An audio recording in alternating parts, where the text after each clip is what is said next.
그러면 저희 강의 시작하도록 하겠습니다. 네. 인사드릴게요. 네, 안녕하세요. 네, 저 김범석 법무사라고 합니다. 네, 너무 반갑습니다. 오늘 일단 첫 시간에는 저희 OT를 좀 할 거고요. 그리고 기본 용어, 제가 자료를 드린 게 있는데 기본 용어 일단 좀 편안하게 저희가 좀, 아, 그래요?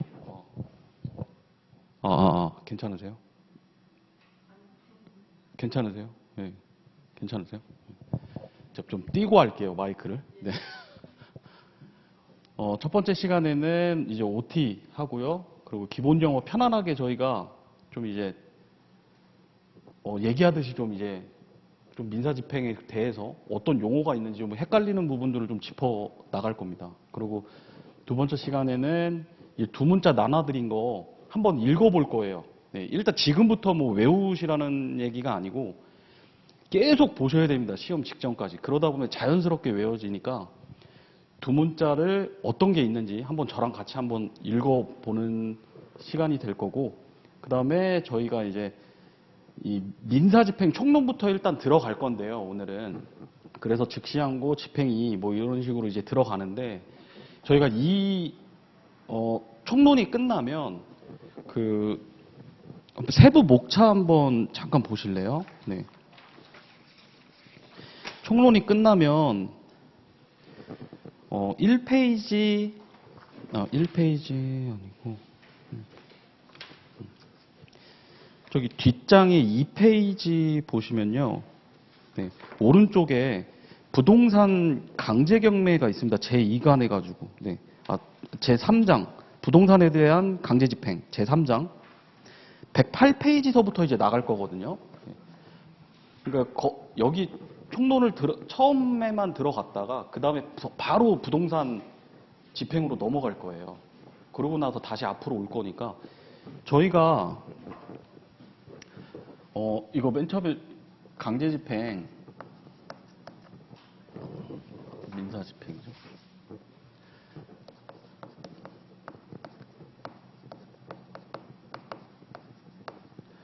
이제 총론이 있고 이 부동산 집행이 있고요.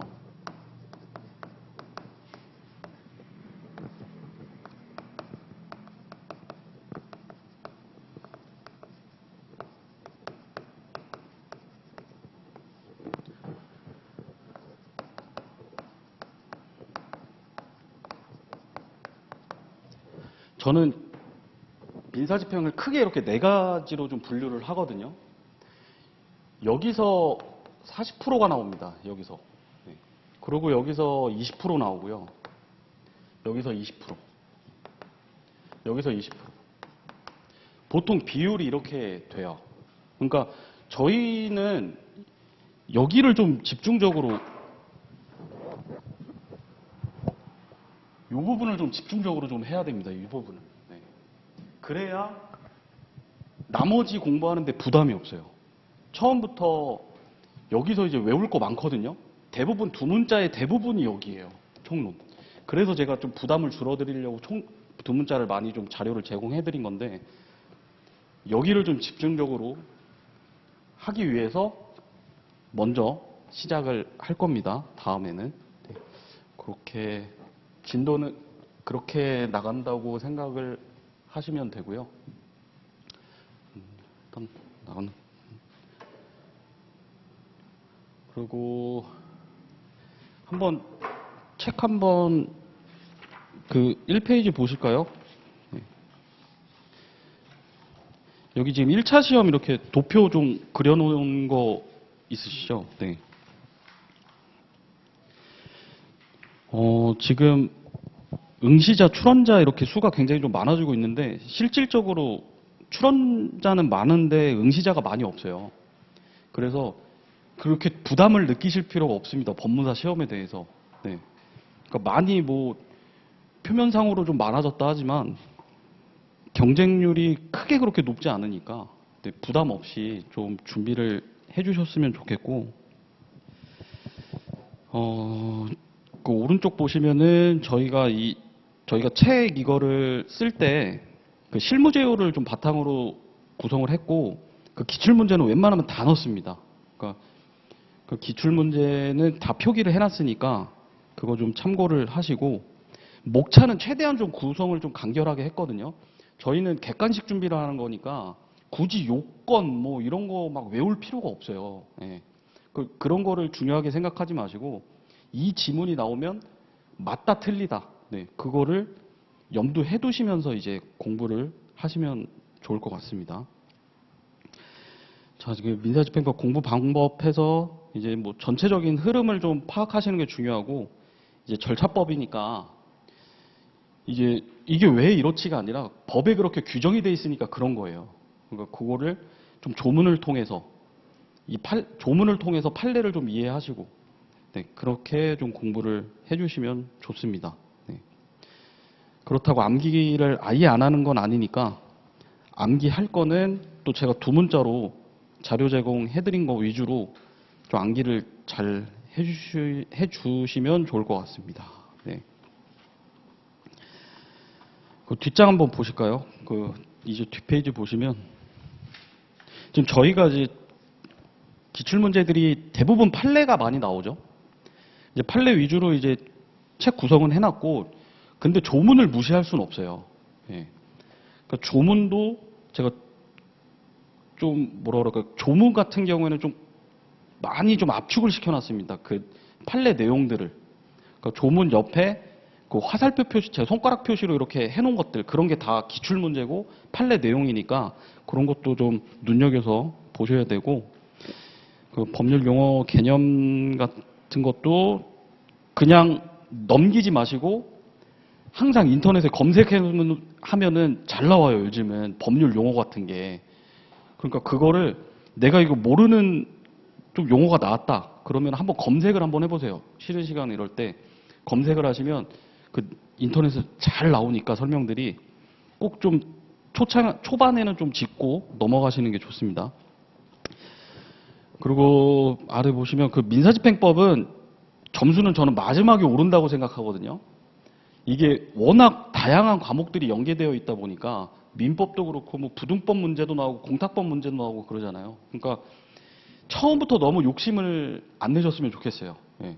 그러니까 처음에는 이제 과락만 면한다. 그 생각으로 하시고 나중에 시험 보기 한두 달 전에 분명히 점수가 나오는 과목이니까 처음부터 너무 욕심 안 내셨으면 좋겠습니다. 네.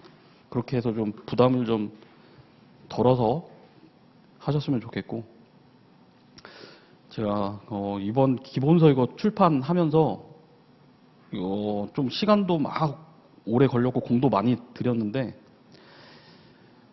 이거 꼭 이 책 공부하셔가지고 꼭 합격하시라고 제가 열심히 또 도와드리겠습니다. 네, 그렇게 하시고 뒤에 보시면은 이제 목차. 예. 이게 목차가 너무 간결하게 구성이 돼갖고 제가 그 세부 목차를 드린 거예요. 그러니까 만약에 공부하시다가 만약 일괄경매가 나왔다. 근데 여기 목차에는 지금 안 나와요. 여기 책 목차에는. 근데 여기 이제 세부 목차 보시면은 다 제가 페이지를 이렇게 체크를 해드렸으니까 거기서 찾아서 네, 좀 이렇게 그때그때 활용을 하시라고 제가 세부 목차 그거를 드린 겁니다. 네. 그렇게 하시고요.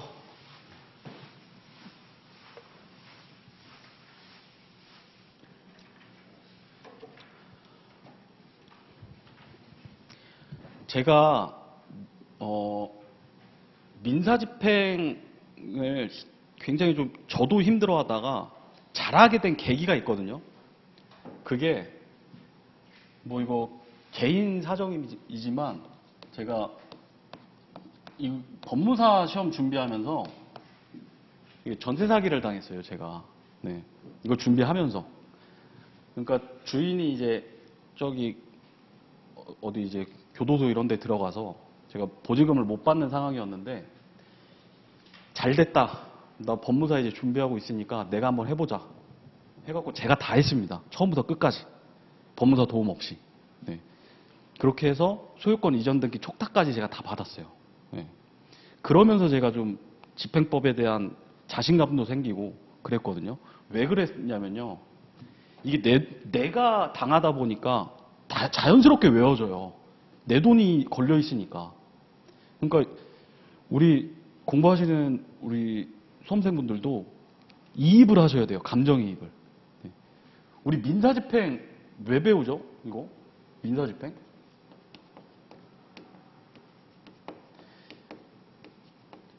이거 채권자들이 너희들 개인적으로 추심하고 막 이러지 말고 법원에 힘 빌려서 나라의 힘을 빌려서 하라고 이렇게 만들어 놓은 거잖아요. 민사집행이. 우리는 항상 채권자 입장에서 일단 생각을 하셔야 됩니다. 예.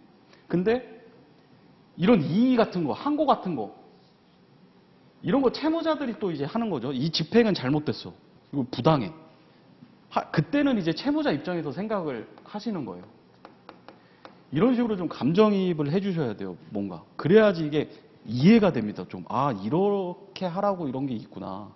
그러니까 그런 거를 좀 항상 염두를 하고 계세요. 나는 채권자다. 네. 이제 을한테 내가 돈 받으러 가야 되는데 이거 어떻게 받을까? 네. 그런 걸 항상 좀 염두를 하시면서 그냥 읽지 마시고 그걸 염두를 한번 해보시면 그게 재밌어요. 이제 하다 보면. 네. 돈 받아야 되니까 내가.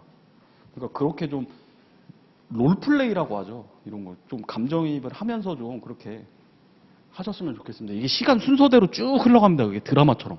네. 그렇게 재밌게 좀 한번 생각을 하시면 될 것 같고. 이거 제가 전세 사기를 당했죠? 근데 저는 전세권 설정을 안 했습니다. 전세권 설정을 안 했고,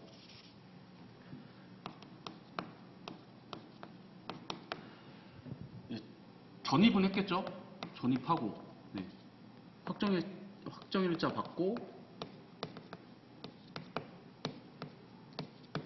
네. 이제 인도도 받았겠죠? 그러면 대항력이 생겼죠, 제가. 네.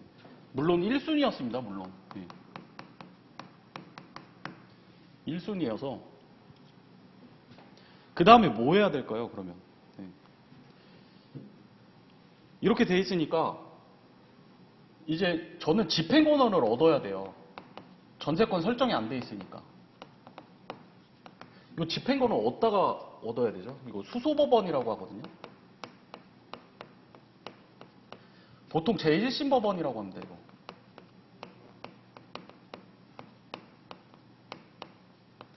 여기다가 그 보증금 반환 청구 해소를 제기해야 돼요.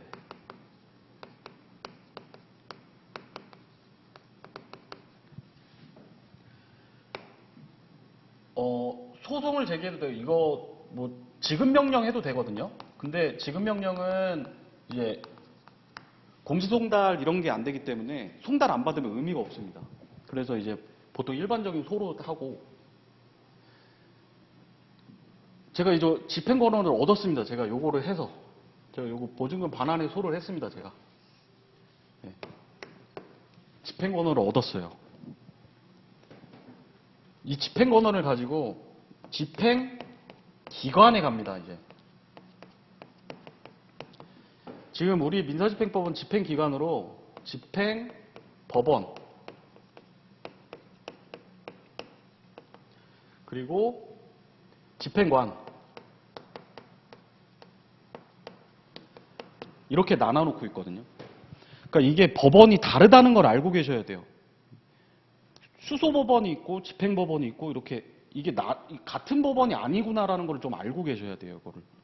이런 게 이제 판례 지문에서도 나오고 여러 가지 이제 문제가 돼서 이제 나오는 거니까 이런 거를 좀 알고 계시면 이제 좋죠. 그럼 엿다가는 뭘 줘야 될까요, 제가? 엿다가는 집행명하고요. 송달증명을 줘야 됩니다. 이게 요건입니다, 요건. 그러니까 집행권 송달증명, 이거 주면은 여기서 이제 집행 개시를 해줍니다, 이제. 강제집행, 이거는 이제, 제가 이거 보증금 반환해소로 했으니까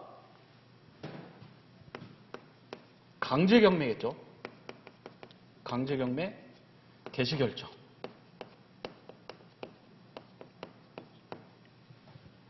만약에 전세권 돼 있으면 이거 물건이니까 임의경매 되는 거죠. 물건이니까. 네. 강제경매는 이제 물건 아닌 채권 이런 걸로 이제 강제경매가 들어가는 거고요.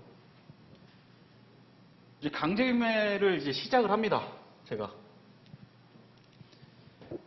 108페이지 잠깐 보실래요? 페이지.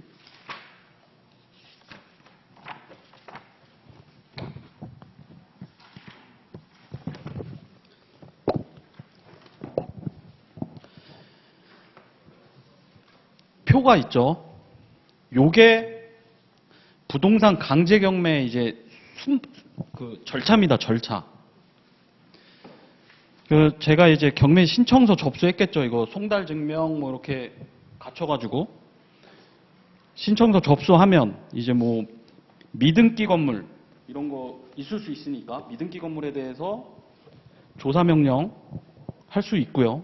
그리고 개시결정 및 등기 촉탁을 합니다. 이게 접수일로부터 2일 안으로 해요. 그거 되게 빨리 하죠. 예. 이거 왜 그러냐면, 그러니까 빨리 이 채권자 보호해줘야 되겠다는 그런 취지가 있는 거예요. 접수 받자마자 2일 안에 해주는 거예요, 이거를. 예. 그러니까 저도 놀랐어요, 처음에. 되게 빨리 되네, 이게. 원래 보통 뭐 법원에 뭐 신청하면은 뭐 오래 걸린다, 뭐 이런 얘기들 많은데. 네. 2일 안에 이렇게 해줍니다. 그리고 채무자에 대한 개시결정 송달 3일 안에 해줍니다. 네. 굉장히 빠르죠. 그 임의경매랑 강제경매랑 이제 이 개시결정 일로부터 임의경매는 하고 강제경매는 등기 완료 통지를 받은 날로부터 이렇게 좀 시점 이런 지문들이 정답 지문으로 나올 확률은 많지 않아요. 나온다 그래도. 근데 이런 게 들어가 있으면 약간 부담되잖아요. 숫자 같은 거. 예. 그러니까 일단 눈도장은 좀 찍고 가셔야 좋습니다. 그런 거는. 그리고 이제 현황조사 명령 하고요. 이게 세부목차입니다. 다. 강제경매 이제 저희가 들어갈 때 이게 하나하나 세부목차예요. 그 평가명령 들어가고 그 배당요구 종기 결정 공고 고지 하고요. 배요종 제가 좀 줄여서 얘기하거든요. 그러니까 그런 거는 좀 제가 줄임말 쓰더라도 좀 이해를 해 주십시오. 네. 배요종 이거 굉장히 중요합니다. 이 시점 자체가. 네. 그리고 채권 신고 최고하고요. 채권 신고하라고 이제 법원에서 이제 알려주는 거죠. 이제 빨리 하라고 채권자들한테. 그리고 최초 매각기일 이제 지정 공고 뭐 통지 이렇게 하고요. 그 매각물건 명세서 작성, 뭐 현황조사 보고서, 그 평가서 사본 비치. 네. 뭐 이게 사본이냐 원본이냐 이런 것도 막 문제 나오잖아요. 막. 네. 그리고 최초 매각기일 개시를 하고요. 네. 그러면 이제 낙찰이 뭐 되거나 뭐 유찰이 되거나 하겠죠. 그럼 세매각하거나 뭐 재매각하거나 그러죠. 이거 재매각 같은 경우에는 세매각하고 재매각하고 구별하셔야 되는 거 아시죠? 이게 세매각은 이제 최고가 매수 신고인이 없을 때 이제 세매각을 하는 거고요. 보통 20에서 30% 정도 이제 금액 내려가지고 20에서 30% 정도 최저 매각 가격에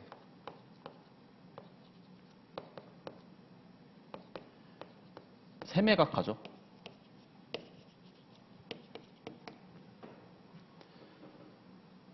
재매각은 뭘까요? 재매각.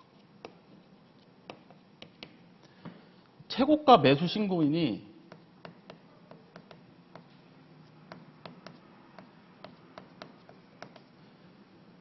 돈을 안 내면은 이제 재매각하거든요.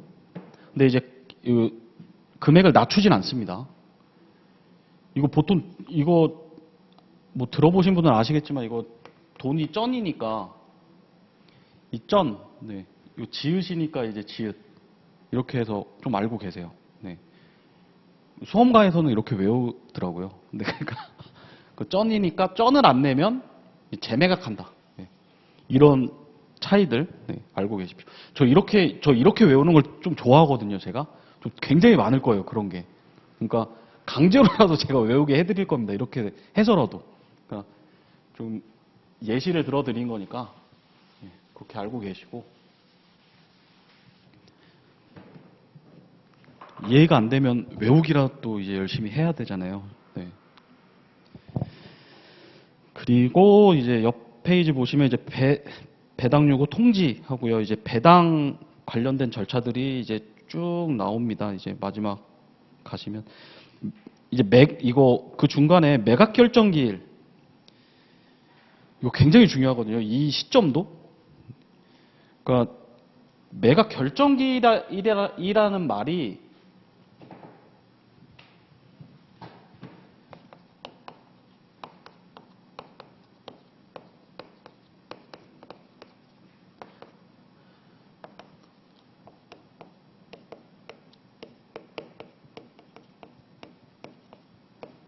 이거하고 같은 말이에요. 예. 허가, 불허가.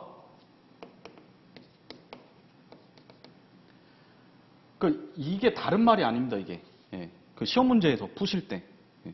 그러니까 허가할지 불허가할지 매각 결정기일이랑 똑같은 얘기니까 그거를 혼동을 하시면 안 돼요. 또 이런 용어들 자체를. 예.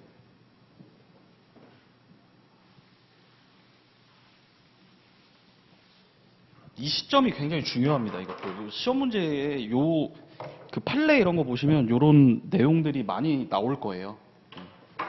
그렇게 보시고 이제 배당표 쭉 이제 작성하죠. 그래서 이제 채권 비율에 따라서 이제 안분 배당도 하고요.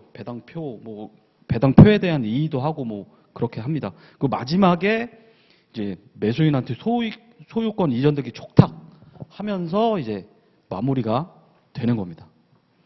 제가 이걸 혼자 다 했습니다. 이거. 네. 책 보면서 했습니다. 자연스럽게 외워지더라고요. 실수했을까요? 안 했을까요? 이거 제가 하면서. 네. 했겠죠. 당연히 처음인데. 네. 처음인데 했습니다. 어디서 실수했냐면 하나 딱 했어요. 한 번 했어요. 제 보증금이 예를 들을게요. 그냥 1억이에요. 근데 낙찰을 제가 1억 1000에 받았어요.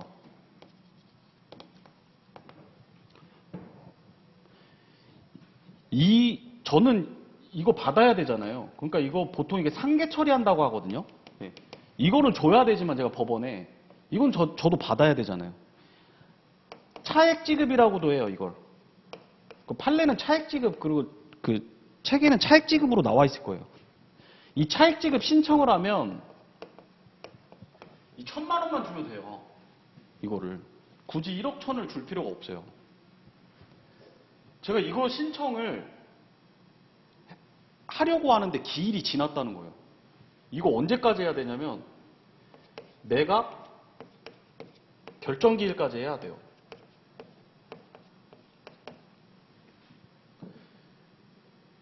이거를 놓친 거예요, 제가. 네. 이거 시험 문제 되게 잘 나와요, 근데. 그래서 제가 강제로 외웠겠죠, 그래서 이것도. 어떻게 외웠어요? 차결기로 그냥 외워요, 차결기. 거기 두 문자에 있거든요. 차결기 항상 기억하셔야 됩니다. 이거 시험 문제 되게 잘 나옵니다, 이거. 차액 지급. 네. 이런 경우가 되게 많아요, 또. 실무적으로. 네. 이 결정기일 전까지 이걸 신청을 해야 돼요. 네. 그러니까 그거를 꼭 알고 계세요.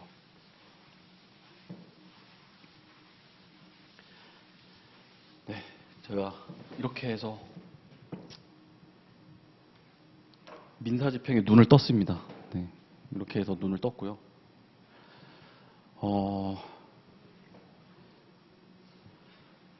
저희가 항상 제가 그 수업하기 전에 그림을 하나 그릴 거거든요.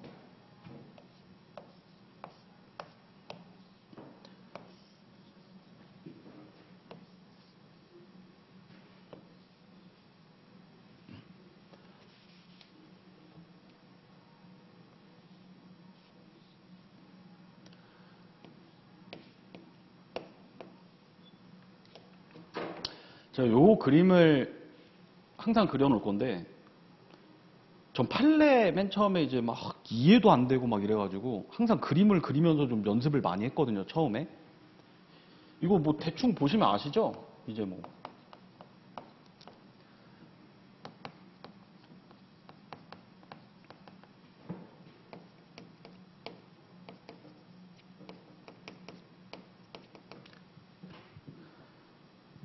보통 채권자가 이제 채권이나 물건 가지고 있죠. 이 화살표는 갑이 을한테 가지고 있다는 겁니다. 그리고 을은 병한테 갖고 있는 거고요. 채권이나 이제 물건 이런 거를. 그럼 채무자는 이제 뭐 부동산 이런 거 갖고 있겠죠. 자동차, 뭐 선박을 갖고 있을 수도 있고요.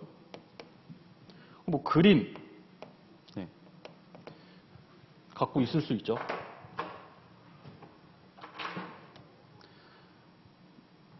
얘는 부동산 집행을 준용합니다. 얘는. 그리고 그림 같은 경우에 이제 유체동산이라고 저희가 이제 표현하잖아요. 유체동산 집행. 그리고 시험 문제에 제일 많이 나오는 거 이거죠. 이거잖아요. 추심,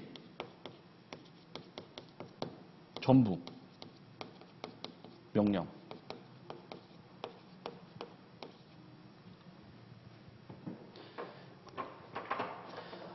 하기 전에 선행을 이제 압류를 해야 되죠. 압류.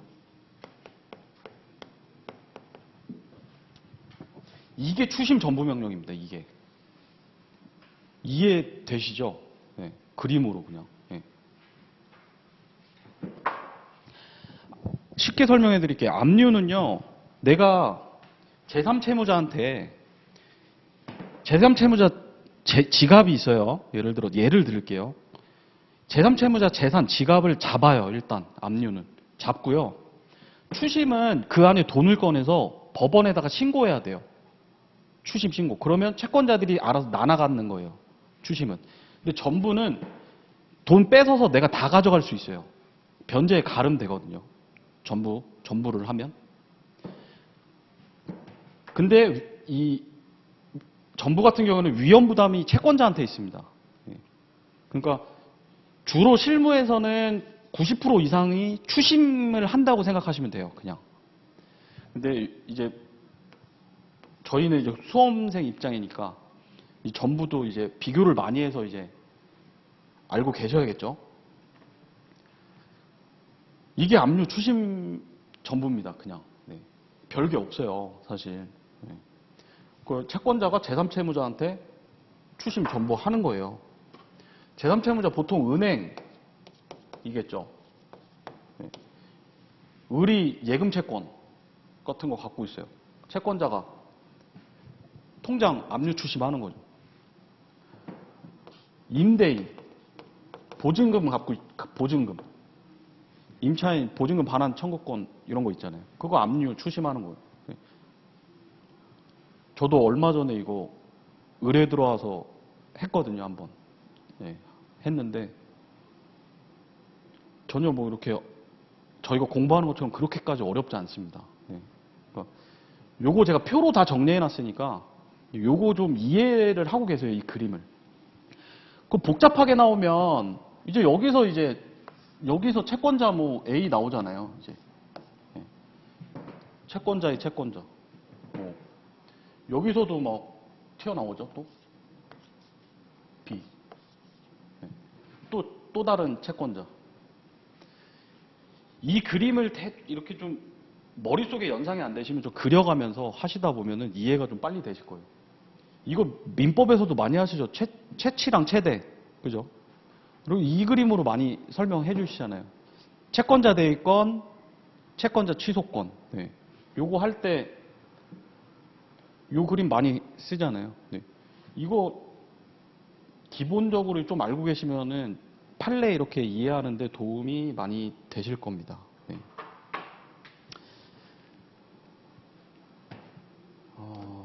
항상 염두에 두시고 저희 한번 용어 정리 한번 보실까요, 그러면? 제가 지금 설명드린 거 여기 거진 다 들어가 있어요, 이제. 채권, 물권 차이가 뭘까? 이거 민법에서 배우시는 건데, 이제 채권이라고 그러면 보통 대여금 채권이라고 하죠. 그리고 물권은 이제 소유권, 점유권 이런 건데, 이제 물권은 타인의 행위를 거칠 필요 없이 물건을 직접 지배하는 권리. 채권은 특정인에 대해서만 급부를 청구할 수 있는 권리. 네. 채권에는 배타성이 없고 물권에는 배타성이 존재한다. 그 물권은 일반인들을 보호하기 위해서 공시방법이 요청되며 그 종류를 법정하여 함부로 약정할 수 없도록 민법 185조에 규정하고 있습니다. 물권 법정주의. 그 채권은 당사자 계약으로 얼마든지 정할 수 있고요. 물권의 종류 다 정하고 있는 겁니다. 이게 법에서. 점유권, 소유권, 용익물권, 지상권, 지역권, 전세권. 담보물권, 질권, 저당권, 유치권. 네. 이런 것들 종류가 있다는 거 좀 알고 계셔야 됩니다. 그러니까 아까 제가 저희 집 하면서 말씀드렸죠. 집행권원, 집행문. 뭔지. 집행권원. 강제집행 절차에 들어가기 위해 필요한 것으로 공적인 기관이 일정한 사법상 이행 청구권의 존재와 범위를 표시하고 집행력을 부여한 공정질서를 말한다. 대표적으로 예를 들면 확정된 종국 판결. 그게 제가 한 겁니다. 네, 지급명령, 화해조서, 공증조서, 가압류, 가처분 명령 같은 것들 있고요. 어렵게 그냥 써놨죠. 근데 저희가 이렇게 풀어서 쓰다 보면은 그렇게 쉽게 이해되는 것들이에요. 그러니까 아 이런 게 그냥 집행권원이구나 생각하시고 집행문은 집행권원이 집행력이 있다는 것과 누가 집행 당사자인지를 공증한 문서로 종류에 따라서는 별도의 집행문 없이도 강제집행을 신청할 수 있다. 예를 들어서 확정된 지급명령 같은 거는 집행문 없이도 집행을 할 수가 있습니다. 예외들이죠. 시험 문제에 잘 나오겠죠, 이런 거는. 이런 게 하도 잘 나와서 저는 그냥 확지, 확이 뭐 이러거든요. 확지가 확정된 지급명령이고 그 옆에 확이가 와요. 꼭 와요, 같이. 확정된 이행명령이에요, 그거는. 네. 그러니까 확지, 확이 뭐 이런 식으로 저는 그냥 줄여서 얘기도 합니다. 아까 집행법원, 수소법원 뭔지 저 설명드렸죠. 네. 집행기관에 이제 집행법원이 있고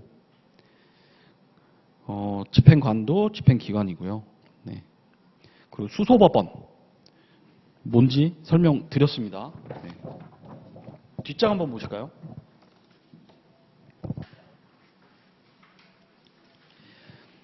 사법보좌관, 법원사무관 이것도 조문에 굉장히 많이 나와요. 그리고 이제 판례에도 많이 나오는데 이거 대충은 좀 알고 계셔야 이해하기가 좀 편합니다. 좀 판례를.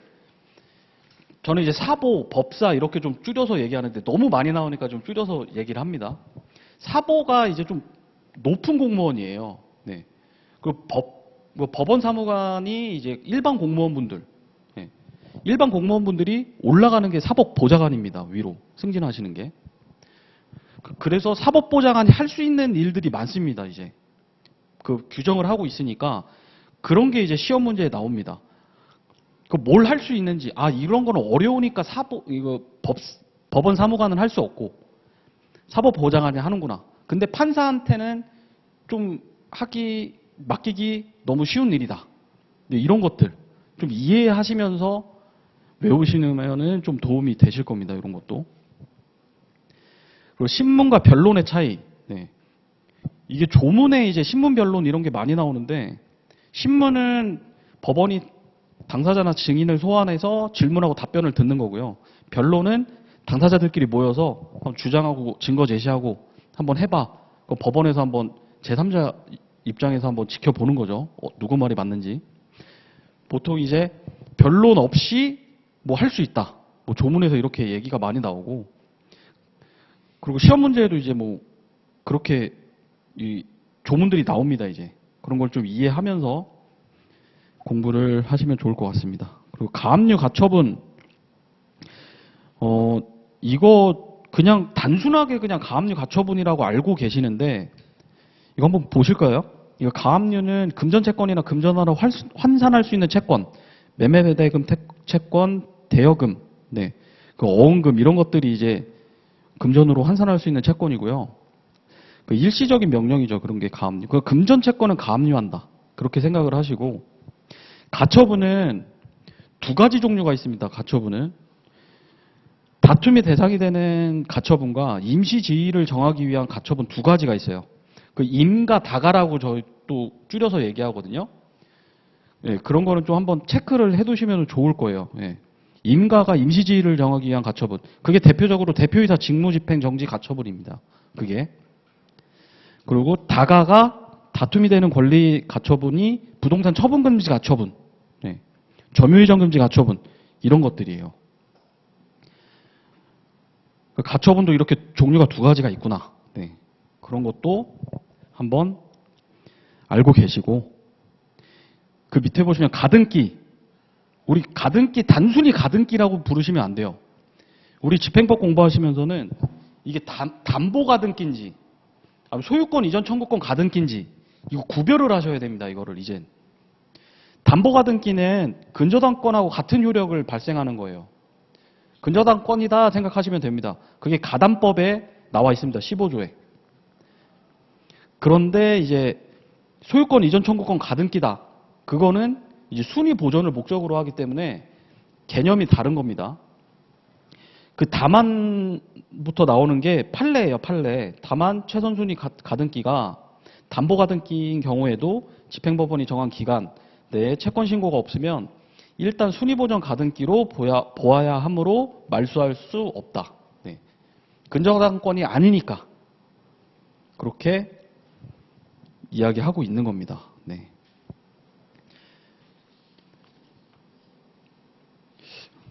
원래 저는 이거 개념 잡는데도 오래 걸렸거든요. 누가 안 알려주시나요, 이런 거. 그죠? 네. 그리고 그 양도담보 뭐 얘기는 많이 들어보셨을 거예요. 근데 양도담보라는 게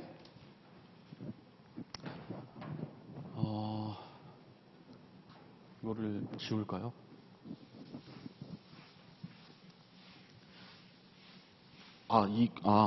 이거 괜히 지웠네. 여기 그림 이거 보면서 하면 되죠, 그림. 양도담보. 기계 있겠죠, 채무자한테. 뭐 공장에서 쓰는 기계.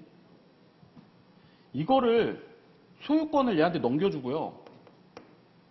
돈을 빌려줍니다, 얘는. 돈을 빌려줘요. 소유권 넘겨주고.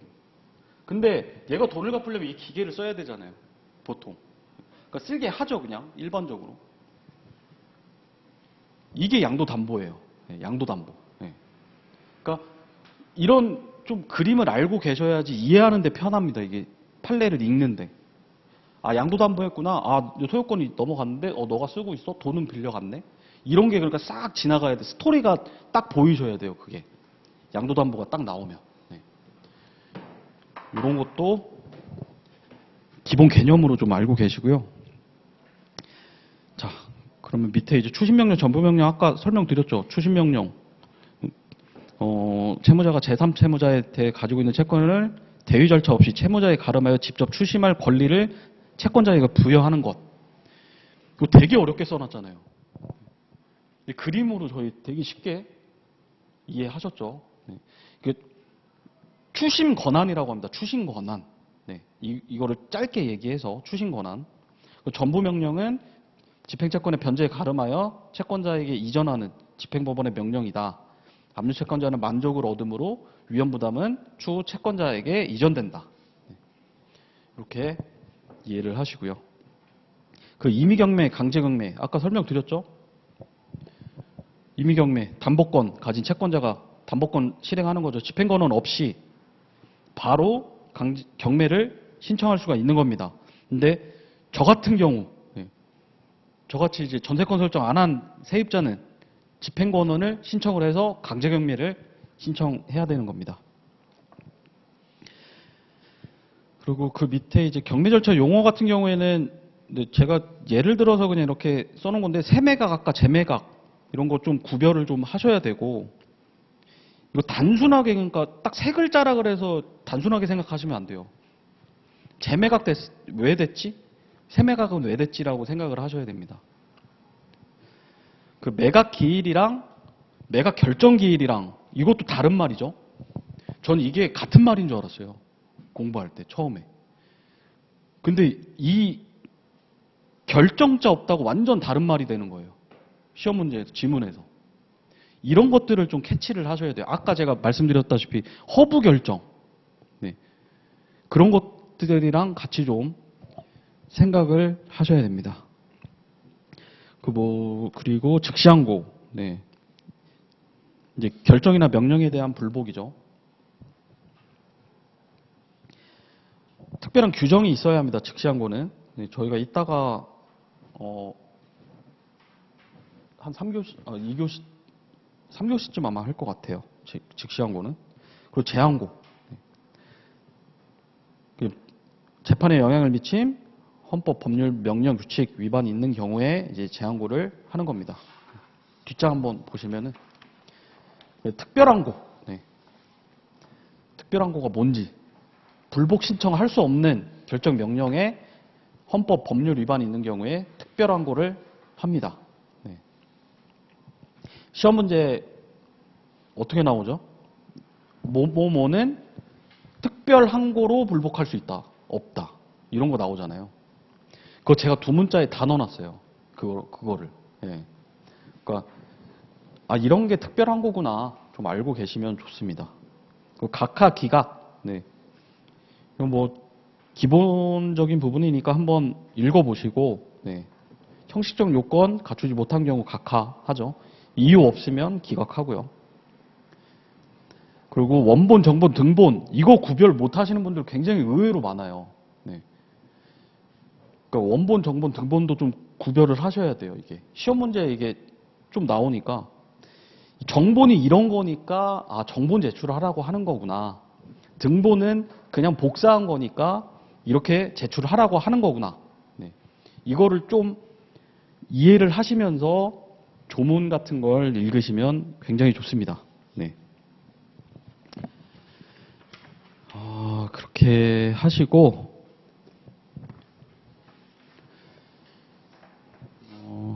일단 1교시는 뭐 진도 일단 제가 계획대로 이제 다 됐으니까 한 10분 정도 쉬었다가 좀 이제 2교시 두 문자 한번 읽어보는 시간부터 갖도록 하겠습니다.